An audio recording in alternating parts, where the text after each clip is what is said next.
There are certain rules that exist not to protect those who follow them, but to protect those who create them. On the Belmont estate in Warren County, Mississippi, there was one rule that stood above all others, enforced with a severity that made even the overseer uncomfortable. No worker under any circumstance for any reason was permitted to set foot inside the East Wing's locked room on the second floor. The penalty for attempting entry was immediate removal from the property, not reassignment, not a whipping, removal, complete and permanent. What made grown men follow this rule without question wasn't the threat itself. It was the look in Master Belmont's eyes when he spoke of it, a look that suggested the punishment would be a mercy compared to what waited beyond that door. This is what happened when that rule was broken. March 1861 arrived in Warren County with an unseasonable cold that made the Mississippi River fog rise thick as cotton. The Belmont plantation sprawled across 800 acres of prime bottomland, its main house standing 3 stories tall with white columns that caught the morning light like bone. 47 people lived and worked on the Belmont estate. 32 were enslaved workers who tended the cotton fields, the household, the stables, and the orchards. 15 were white, the Belmont family, their overseer, and various hired hands who came and went with the seasons. The estate operated with mechanical precision under the direction of Master Thomas Belmont, a man of 43 years who'd inherited the property from his father in 1854. Thomas was known throughout Warren County as a man of peculiar habits. He took his breakfast at precisely 6:00 each morning. He walked the same route through his property every afternoon at 3. He spoke little and smiled less. His wife Constance had died in 1858 under circumstances the family physician described as a sudden fever. Their 2 children, a daughter named Margaret, aged 16, and a son named Thomas Jr., aged 13, lived in the main house, but were rarely seen outside its walls. Margaret had been educated by private tutors, and had not attended any social gathering in over 2 years. The boy was described by the few who'd seen him as delicate in constitution. The overseer, a man named Hugh Garrett, had worked at Belmont for 6 years. He was known as fair by the brutal standards of the time. He rarely used the whip, and never without what he considered justification. But Hugh Garrett had one instruction that he delivered to every new worker, hired hand, and visiting tradesman with absolute solemnity. The East Wing, second floor, the door at the end of the hallway. You go nowhere near it. You don't look at it. You don't speak of it. And if you value your life and your position, you don't ask questions about it. The door itself was unremarkable. Solid oak like many others in the house with a brass handle that had tarnished to a dull green. What made it noteworthy was its location and its lock. The east wing of the second floor was rarely used. 4 bedrooms lined the hallway, all of them unoccupied, their furniture covered with white sheets that had yellowed with age. The windows remained shuttered year-round, leaving the corridor in permanent twilight even at midday. The locked room sat at the hallway's end. Its door fitted with 3 separate locks, an unusual arrangement that several people had noted, but none had questioned aloud. Master Belmont carried the keys on a chain he wore inside his vest, never removing it even when he slept. Twice per week on Tuesday and Friday afternoons, Master Belmont would climb the east wing stairs alone.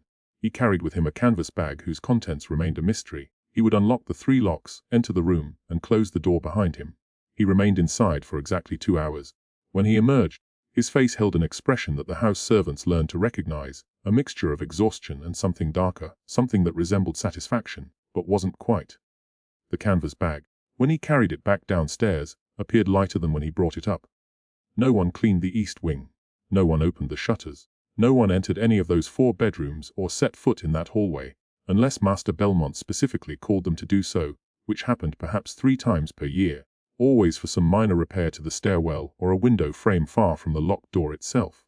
The prohibition was absolute, and for 6 years it had been followed without exception. Samuel was 19 years old in March of 1861, born on the Belmont estate to parents who'd been sold away when he was 7. He'd spent his entire life within the plantation's boundaries and knew every building, every path, every hidden corner of the property. He worked primarily in the stables and the orchards, and he developed a reputation for being quick-minded and reliable. Hugh Garrett trusted him with tasks that required initiative, repairing fences without supervision, delivering messages to neighboring properties, managing the feeding schedules for the horses. On the morning of March 14, 1861, Samuel was sent to repair a section of roof on the main house, where winter storms had loosened several shingles. The work required access through an attic crawl space that opened onto the 3rd floor. The accident happened because of a rotten beam. Samuel was crossing the attic with his tools when the wood beneath his feet gave way. He fell through the ceiling into a second-floor hallway, landing hard on his shoulder with debris raining down around him. The impact knocked the wind from his lungs and sent pain shooting through his arm. When his vision cleared and he looked around to assess the damage, his blood went cold. He was lying in the east wing hallway 10th from the locked door. The immediate panic that seized Samuel had nothing to do with his injury. He scrambled to his feet despite the pain in his shoulder. His only thought to get out of the hallway before anyone discovered him there. But as he moved toward the stairs, he heard something that made him freeze. A sound was coming from behind the locked door. It was quiet. So quiet that had he been moving, he would have missed it entirely. But in the silence of the shuttered hallway, it was unmistakable. Someone was crying. Not weeping, not sobbing. The sound was too controlled for that. It was the soft, steady breathing of someone who'd been crying for so long that they'd run out of tears. The kind of sound that spoke of exhaustion rather than grief. Samuel stood motionless, his heart hammering. The crying continued, never growing louder, never stopping. And beneath it, barely audible, he heard another sound, a rhythmic creaking, as if someone was rocking back and forth in a chair. He knew he should run.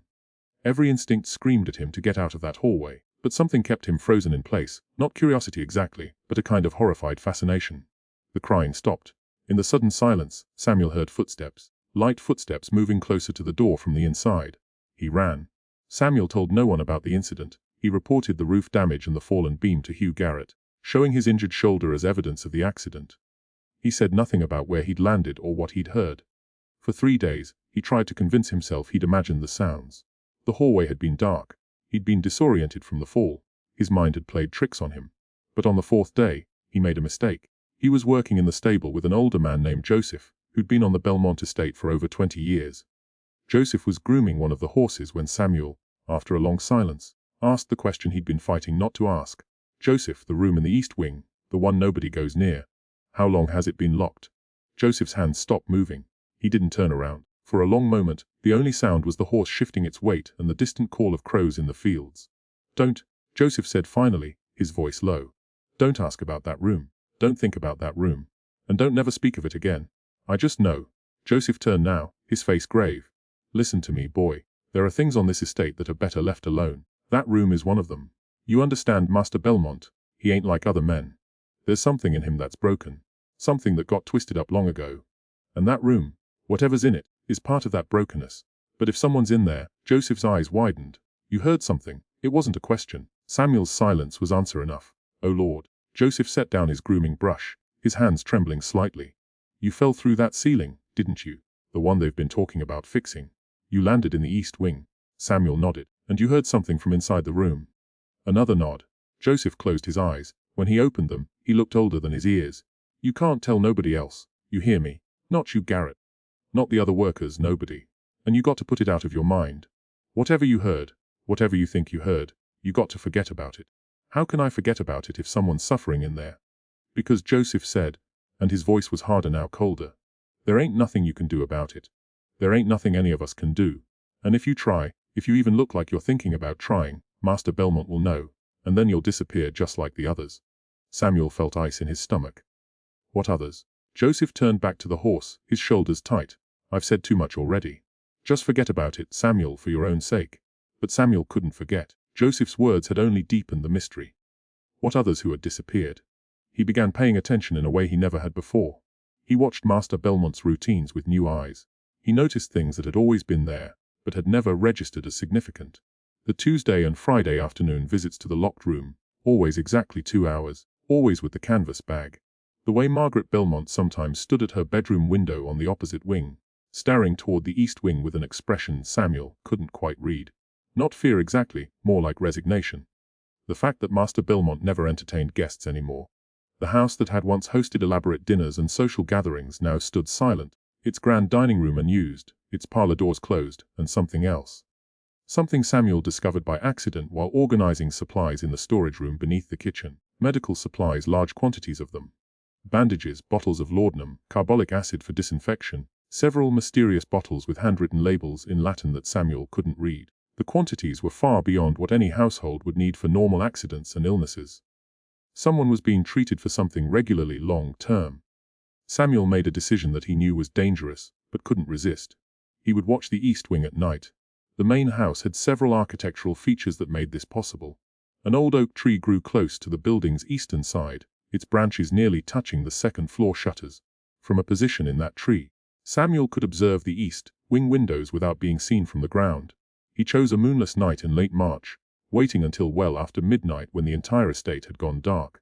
Moving silently through the shadows, he climbed the oak tree and settled into a position where he could see the shuttered windows of the east wing.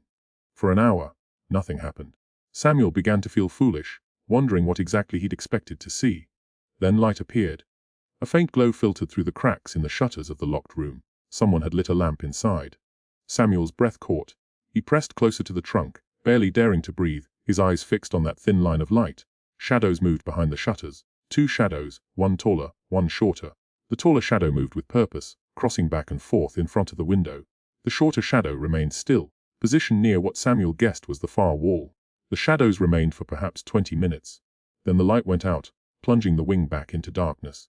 Samuel remained in the tree for another hour, but the light didn't return. Finally, stiff with cold and fear, he climbed down and made his way back to the quarters. He'd confirmed something important. Master Bellamont visited the room at night as well as during his scheduled afternoon hours, and whoever was in that room wasn't alone. The encounter happened on a Tuesday morning in early April. Samuel was carrying firewood to the main house kitchen when he nearly collided with Margaret Belmont in the narrow rear hallway. She stepped back quickly, her eyes downcast in the way she'd been trained. At 16, Margaret had the pale, almost translucent complexion of someone who spent very little time outdoors. Her dark hair was pulled back severely, and her dress, though made of fine fabric, hung loosely on her thin frame. "I'm sorry, miss," Samuel said, stepping aside. Margaret nodded and moved to pass him. Then she stopped. "You're Samuel?" she said quietly. It wasn't a question. "Yes, miss." She glanced down the hallway, checking that they were alone. When she looked back at him, her expression had changed. The downcast obedience was gone, replaced by something that looked like desperation. "You fell through the ceiling," she whispered. "3 weeks ago, you landed in the east wing." Samuel's heart began to pound. "I don't lie, I saw you. I was in my room and I heard the crash. I looked out and saw you running from that hallway." She took a step closer, her voice urgent now. "Did you hear anything from the room?" Samuel knew he should deny it. Every survival instinct told him to lie, but looking into Margaret's eyes, he saw something that made him answer truthfully. "I heard crying." Margaret's face went white. For a moment, Samuel thought she might faint. Then she steadied herself, one hand gripping the wall. "How long has Samuel began? Don't ask me that. Don't ask me anything, I can't."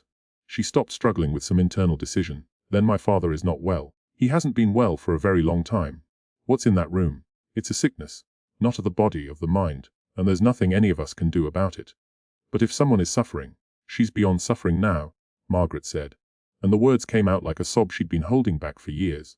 "She's beyond everything. And the kindest thing anyone can do is leave her in peace," Samuel whispered. Margaret's eyes filled with tears. "I've said too much. Please forget what you heard, forget this conversation. And whatever you do, stay away from that room." She hurried away, leaving Samuel standing alone in the hallway, his mind reeling. News of Fort Sumter's attack reached Warren County on April 15, 1861. Mississippi had already seceded from the Union, and now war was official. The plantation buzzed with speculation and fear. What would war mean for them? Would Union forces march through Mississippi? Would the enslaved workers be freed? Would the plantation survive? Master Belmont called a gathering of all the estate's workers and staff on the morning of April 16th. He stood on the main house veranda, his face grave, and delivered a speech that Samuel would remember for the rest of his life. "Warren County will be called upon to defend the state and the cause. I will be making arrangements to supply provisions to the Confederate forces. The work of this estate will continue as it always has. Our routines will not change. Our rules will not change. And anyone who believes this conflict will alter the order of things under my roof is gravely mistaken." His eye swept across the assembled crowd, lingering for a moment on Samuel. "The rules that govern this property exist for reasons you cannot understand. They will be enforced with greater severity now than ever before. Is that clear?" A murmur of assent rose from the crowd. "Then return to your work." That evening, Joseph found Samuel behind the stable. "He knows," Joseph said without preamble. Samuel felt cold dread wash over him. "Knows what? That you've been asking questions, watching." "He knows, Samuel. Master Belmont knows everything that happens on this estate. And now with the war starting, he's going to be even more careful, even more dangerous. I haven't told anyone. It don't matter. He can see it in how you move, how you look at the house. I've seen it happen before." Joseph's voice dropped to barely a whisper. "There was a man here 6 years ago before you started working close to the house, name of Daniel. He was curious too. Started asking questions about that room. Started watching the east wing. What happened to him? He was transferred. Joseph said that's what Master Belmont told us. Sold to a plantation in Louisiana. But Daniel's wife was here too. And she swore up and down that her husband would never have left without telling her. She made a fuss about it. went to Hugh Garrett, even tried to talk to Master Belmont directly. Samuel waited, though he already knew the answer. She disappeared 3 days later, also transferred. Both of them gone and nobody ever heard from them again. And the message was clear. Don't ask about the room. Don't question Master Belmont. And don't make trouble. Are you saying he killed them? I'm saying they disappeared. That's all I know. And that's all you need to know to understand why you got to stop this. Whatever curiosity you have, whatever you think you heard, it ain't worth dying for.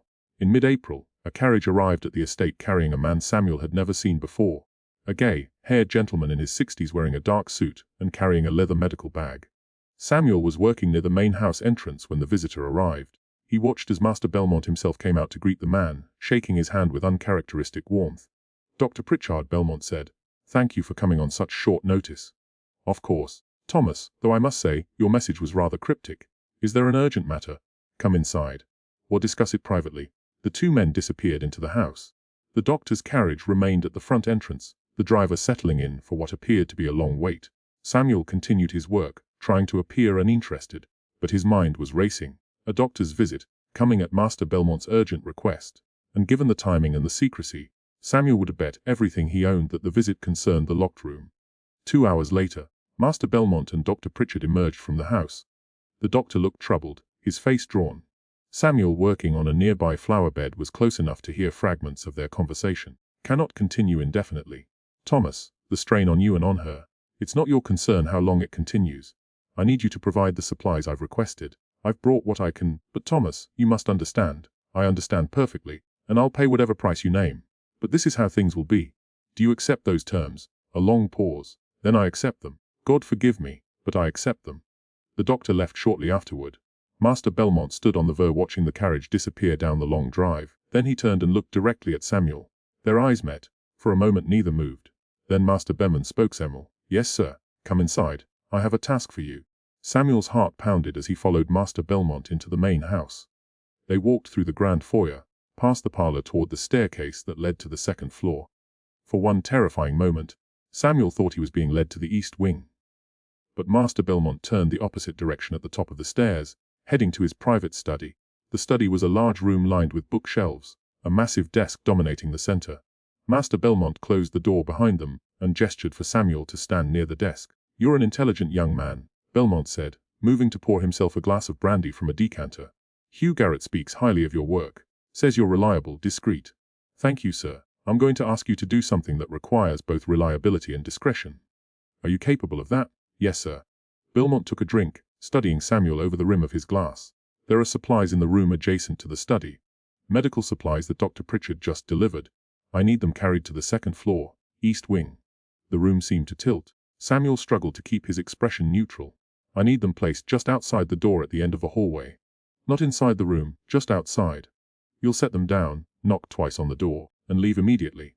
You will not wait. You will not look around. You will complete the task and return here to confirm it's done. Do you understand?" "Yes, sir." "Good." Belmont's eyes hardened. "And Samuel, if I find that you've violated my trust in even the smallest way, if you've lingered in that hallway, if you've touched anything you shouldn't, if you've tried to look through the keyhole or under the door, I will know and the consequences will be severe. Do you understand that as well?" "Yes, sir." The supplies were in a wooden crate, not large, but heavy enough that Samuel had to carry it carefully up the stairs. His hands trembled as he climbed, his mind spinning with questions. Why was Master Belmont allowing him to approach the door? Was this a test, a trap? He reached the second floor and turned toward the east wing. The hallway stretched before him, dark and silent, the shuttered windows letting in only thin bands of gray afternoon light. His footsteps echoed on the wooden floor as he walked toward the locked door. With each step, his sense of wrongness intensified. The air felt heavier here, oppressive, as if the walls themselves were holding their breath. He reached the door and knelt, setting the crate down as quietly as possible. His instructions were clear. Knock twice and leave immediately. But as he raised his hand to knock, he heard it again. The sound from inside the room, not crying this time, something else. A rhythmic sound like fabric moving, and beneath it so quiet he almost missed it. A voice. Someone was singing. The melody was broken, the words indistinct, but the voice was unmistakably female, young, and unbearably sad. Samuel's hand froze inches from the door. The singing stopped. Footsteps approached from inside, soft, shuffling footsteps. They stopped just on the other side of the door, so close Samuel could have reached through the wood and touched them. A shadow moved across the thin gap between the door and the floor. Someone was standing right there listening. Samuel knocked twice, the sound sharp and loud in the silent hallway. Then he ran, not walking, running back toward the stairs, the sound of his footsteps echoing behind him like thunder. Samuel reported the completed task to Master Belmont, who accepted the information with a curt nod and dismissed him. But the experience had shaken Samuel badly. The voice singing in that room had been human, alive, present, not a ghost or a memory, but a real person locked away in darkness. He couldn't let it go. That evening, he sought out Joseph again. "Please," Samuel said, "just tell me who's in that room." Joseph looked pained. "I don't know. You've been here for 20 years. You must know something." "I know what I've been told. That Master Belmont's wife died in 1858. That the children are kept separate from most of the household. That something in this family is broken in a way that can't be fixed." He paused. "And I know that people who ask too many questions disappear. Margaret said she's beyond suffering now." "Who did she mean?" "Who is the she?" "Samuel, someone is alive in that room. I heard her. I heard her singing." Joseph's face went grey. "You sure?" "I'm sure." For a long moment, Joseph said nothing. "Then there's an old woman who used to work in the main house name of Ruth. She got dismissed about 5 years ago, but she lives in a cabin on the northern edge of the property. If anyone knows the truth about that room, it would be her. But Samuel, if you go to her, if you keep pursuing this, there's no turning back. You understand that?" "I understand." "No," Joseph said sadly. "You don't, but you will." Samuel found the cabin the next evening, a small structure half hidden by overgrown vegetation. An old woman sat on the porch smoking a pipe, her eyes sharp despite her age. "You're the boy who's been asking questions," she said before Samuel could speak. "Ma'am, Joseph sent you to me. He said you might know about the locked room." Ruth took a long draw from her pipe, the smoke curling into the twilight. "I know. And knowing has cost me everything I had. You sure you want that burden? I need to know." "Why? What difference does knowing make? Can you unlock that door? Can you change what's happened? Can you fix what's broken in that family?" "No. But I can't unknow what I've already learned, and I can't stop wondering." Ruth nodded slowly. "Sit down then, and listen close because I'm only going to tell this once." Samuel sat. "Master Belmont's wife didn't die in 1858. Ruth began. "That's the story they tell, but it's a lie. Constance Belmont is alive, and she's in that locked room." Samuel felt his blood go cold. "You got to understand," Ruth continued. "Thomas Belmont wasn't always like he is now. When he was younger, before his father died, he was almost normal. Quiet, yes, but not broken. Then he inherited the estate and the responsibility started eating at him. He became obsessed with control, with order, with making sure everything happened exactly as he planned." She paused, organizing her thoughts. Constance was a good woman, kind. She tried to soften him, tried to keep some warmth in that cold house. But Thomas wouldn't have it. He wanted perfection. And when Constance started showing signs that she wasn't perfect, that's when everything went wrong. "What kind of signs?" "Melancholy. That's what the doctors called it. She'd get spells where she couldn't leave her bed, couldn't stop crying, couldn't seem to find any joy in anything. It got worse after the children were born. Some women get that way." Pritchard said it was a malady of the mind that affects new mothers. "Sometimes it would pass," he said. "Give her time." But it didn't pass. No, it got worse. By 1857, Constance was having episodes where she couldn't recognize her own children. She'd forget who she was, where she was. She'd wander the house at night talking to people who weren't there. Thomas tried to keep it quiet, brought in doctors from New Orleans, specialists who prescribed all manner of treatments. Nothing worked. Ruth's voice grew quieter. Then came the day she tried to hurt herself. Margaret found her mother in the bathing room, and if the child hadn't screamed, well, that was the day Thomas decided Constance couldn't be trusted around the family anymore, that she was a danger and that she needed to be locked away. He had the East Wing room prepared. Ruth continued. Bars installed on the windows behind the shutters, the locks fitted on the door, a bed bolted to the floor, everything she might use to harm herself removed, and then he moved her in there. But why not send her to an asylum? Because Thomas Belmont couldn't accept the imperfection. Couldn't accept that his family wasn't exactly as he'd planned it to be. If Constance went to an asylum, everyone would know. The whole county would know that his wife had lost her mind. His pride couldn't bear it, so he made his own asylum right there in his house. Samuel felt sick, and she's been in there ever since, 4 years now. He tends to her himself, brings her food, medicine, keeps her clean, won't let anyone else near her. Even Margaret and young Thomas aren't allowed to see their mother. Thomas tells them she's dead, that she died in 1858, and they go along with it because they're too afraid to do otherwise. Margaret knows, Samuel said. She told me her mother is beyond suffering. Ruth nodded sadly. Margaret knows. The girl figured it out maybe 2 years ago. Heard her mother singing one night. But what can she do? She's 16 years old, powerless, trapped in that house with a father who's lost his reason. She can't free her mother. She can't escape herself, so she pretends. They all pretend. And Dr. Pritchard knows too. Dr. Pritchard has known from the beginning. Thomas pays him well to keep supplying the medicines. Laudanum to keep Constance calm, other tonics to keep her alive. The doctor's conscience troubles him, I imagine, but not enough to refuse the money. Samuel sat in silence, trying to process it all. A woman locked in a room for 4 years, hidden from the world, cared for by a husband who'd rather imprison her than admit imperfection.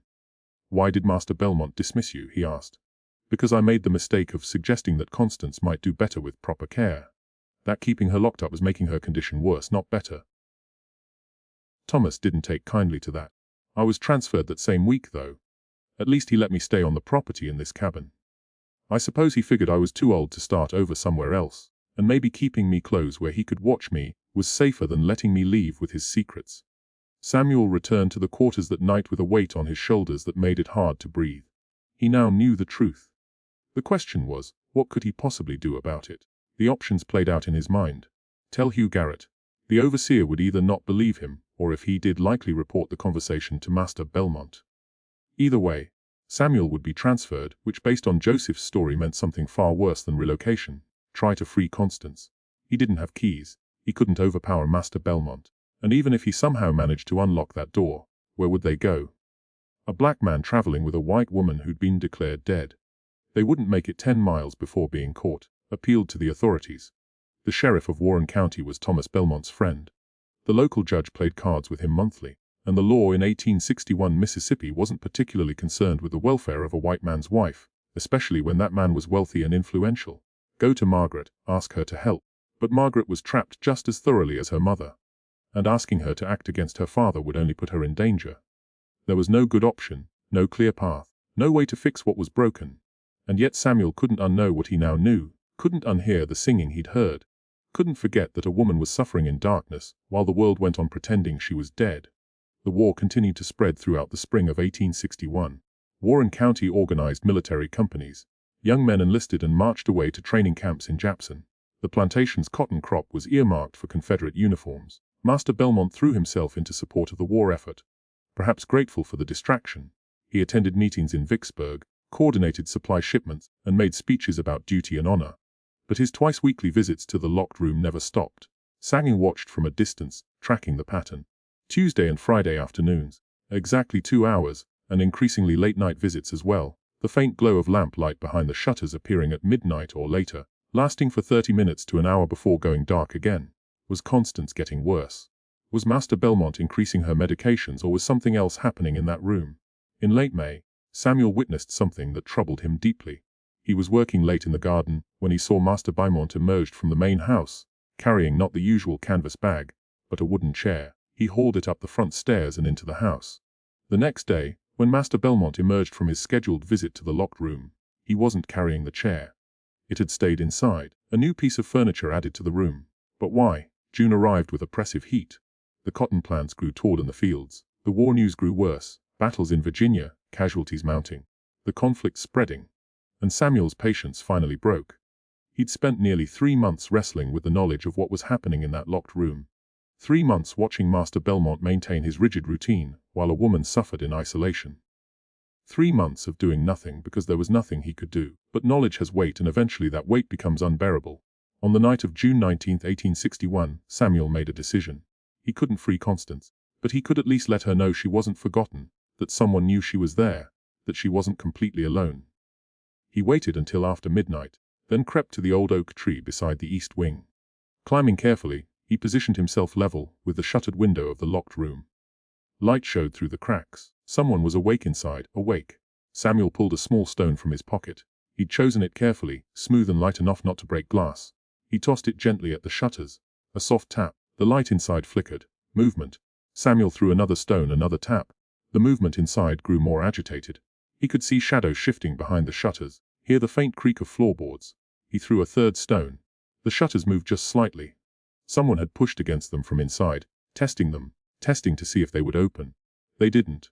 The shutters were latched from the outside, probably nailed shut for additional security. But the movement was enough to confirm that Constance had heard, that she knew someone was out there. Samuel climbed down from the tree, his heart pounding with a strange mixture of accomplishment and guilt. He hadn't helped her, but at least she knew.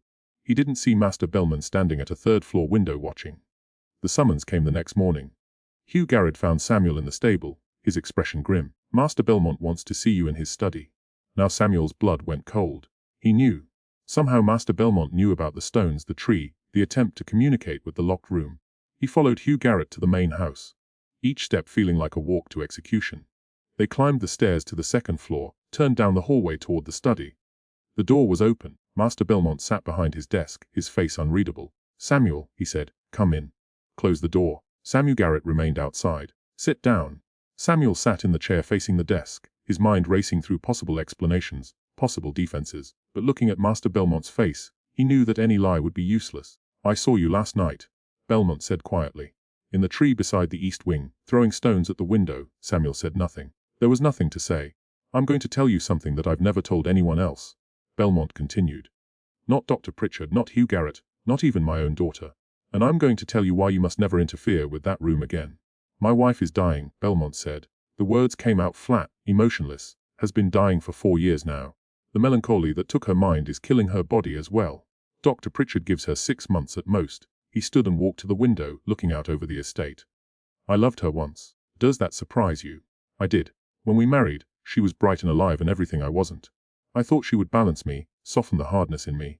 Instead, the hardness in me destroyed the softness in her." Samuel remained silent, barely breathing. "After she lost her reason, I brought in every specialist I could find. Men from New Orleans, from Charleston, even one from Philadelphia who claimed he could cure madness with magnets and electrical current. Nothing worked. She only grew worse, more lost, more frightened, more absent." Belmont's voice grew quieter. "I realized that she was never coming back. That the woman I married was gone, replaced by a stranger who wore her face but couldn't remember our children's names. And I faced a choice. Send her to an asylum, where she would be treated as a specimen, a curiosity, locked in with dozens of other lost souls in conditions that would horrify you. Or keep her here in her own home, where I could ensure she was cared for with dignity." "That's not dignity," Samuel said, the words escaping before he could stop them. "That's imprisonment." Belmont turned from the window, his eyes blazing. "You think I don't know that? You think I don't see the difference? But tell me, Samuel, what would you have me do? Send her to the state lunatic asylum in Jackson? I've visited that place. I've seen how they treat the patients, chains, cold baths, neglect. My wife would be dead within a month. She could have visitors, could have light and air. She can't bear visitors. Can't bear anything that reminds her of what she's lost. The dark is a mercy for her now. The isolation is a mercy, and the medications keep her from the worst of the terror and confusion." Belmont moved closer, his face intense. "You think I'm a monster? Perhaps I am. But everything I do because I don't know what else to do. Because there is no good answer. Because this situation is impossible, and I'm managing it the only way I can. Here is what's going to happen," Master Belmont said, his voice turning cold and businesslike. "You're going to forget everything you've heard, everything you've seen, everything you think you know about that room. You're going to return to your work and never speak of this again. And if I don't, then you'll be transferred. And I assure you, where you're transferred to will make the locked room look like paradise. There are plantations in the deep delta where men work until they die, where life expectancy is measured in months, not years. I have connections there. I can make a transfer happen within a week." The threat hung in the air between them. "But," Belmont continued, "if you agree to my terms, if you demonstrate absolute discretion and loyalty, I will make you a different offer. When this war ends, assuming the Confederacy wins, I will manumit you, give you papers of freedom and enough money to start a new life." Samuel stared at him, unable to believe what he was hearing. "I'm not a fool," Belmont said. "I know the peculiar institution is not sustainable forever, regardless of what happens with this war. And I know that loyalty, true loyalty, cannot be compelled, only purchased. So, I'm purchasing yours. Keep my secret and you'll have your freedom. Break my trust and you'll have something much worse than slavery. How do I know you'll keep your word? You don't. You'll have to trust me just as I'm trusting you not to spread rumors about my wife throughout Warren County."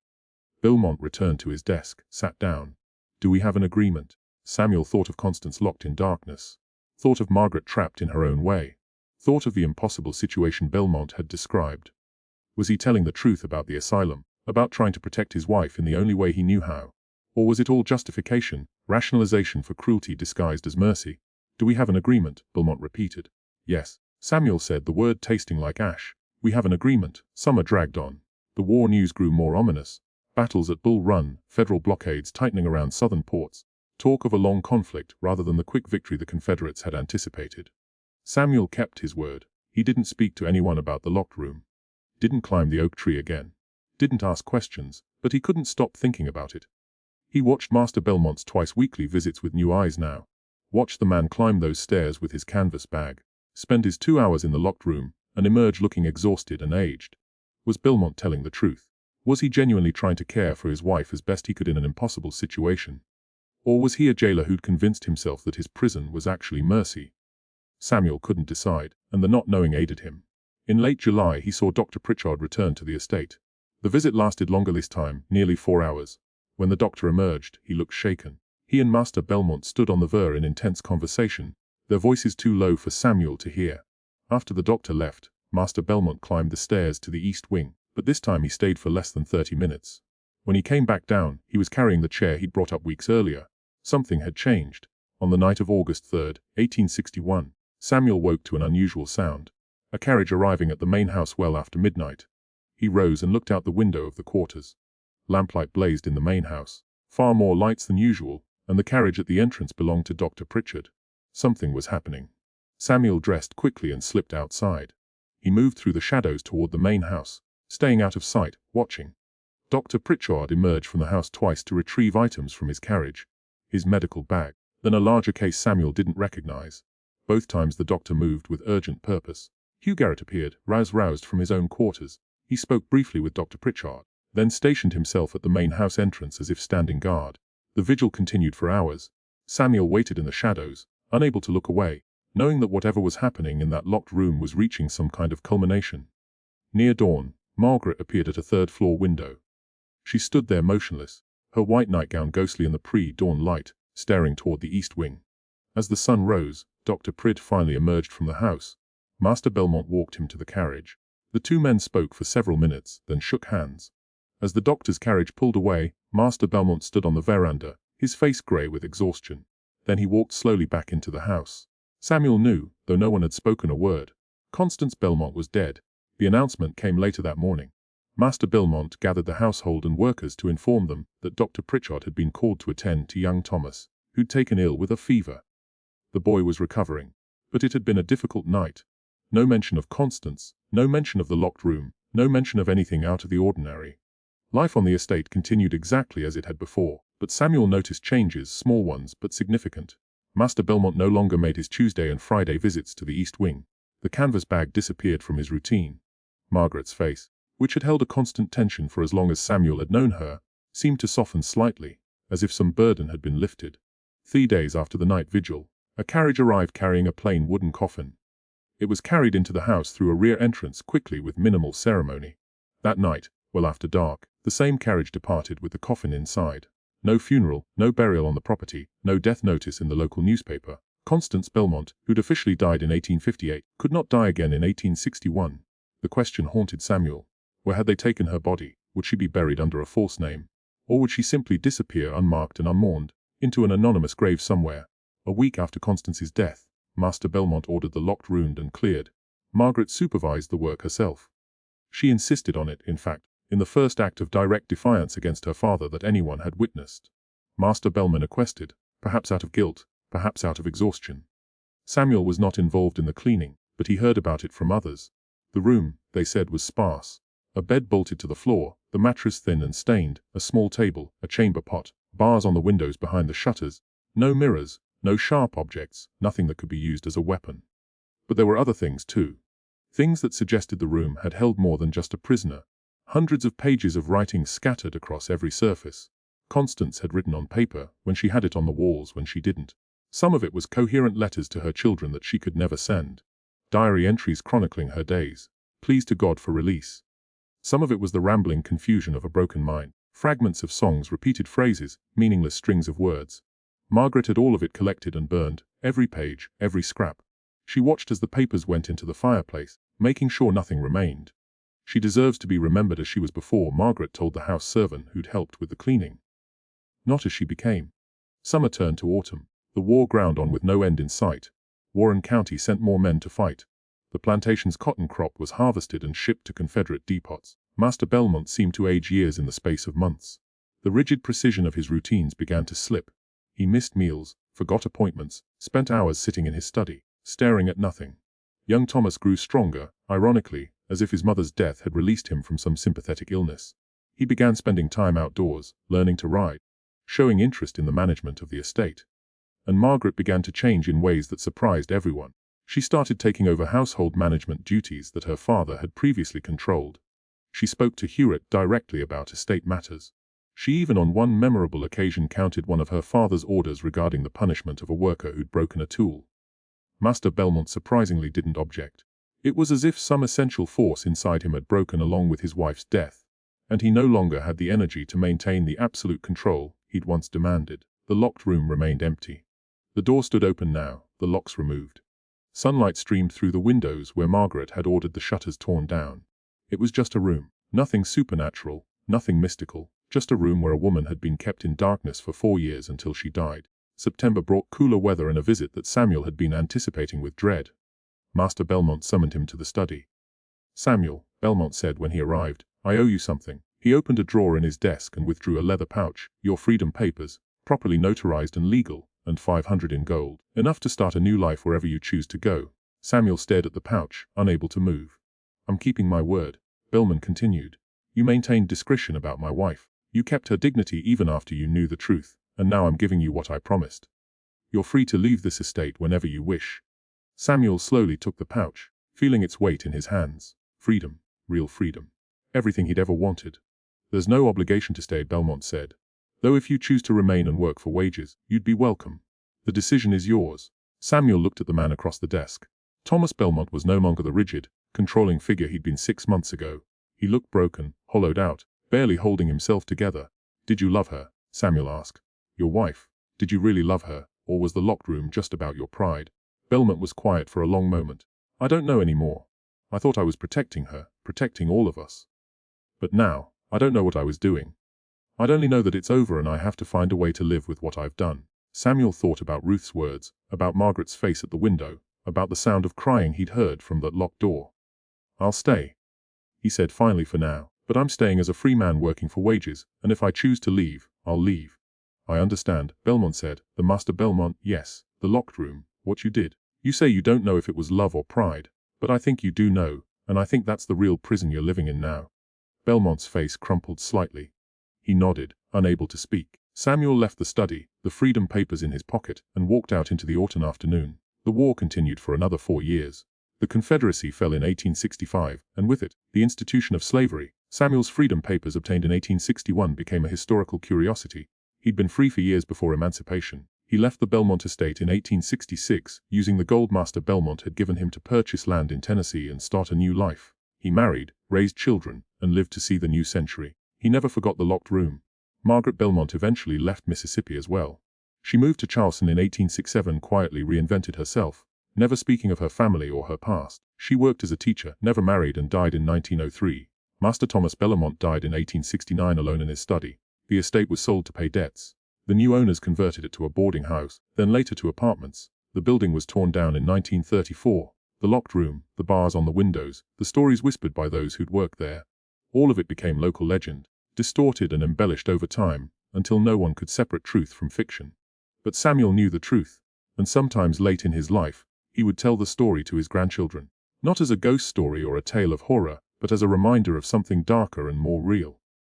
That sometimes the greatest cruelties are committed not out of hate, but out of love twisted into something unrecognizable, that good intentions can build prisons, and that the locked room wasn't a supernatural mystery at all. It was simply what happens when control becomes more important than compassion, when pride overtakes mercy, and when a man decides that his version of protection is worth more than another person's freedom. The room was never haunted by ghosts. It was haunted by choices, and those hauntings are the ones that last the longest.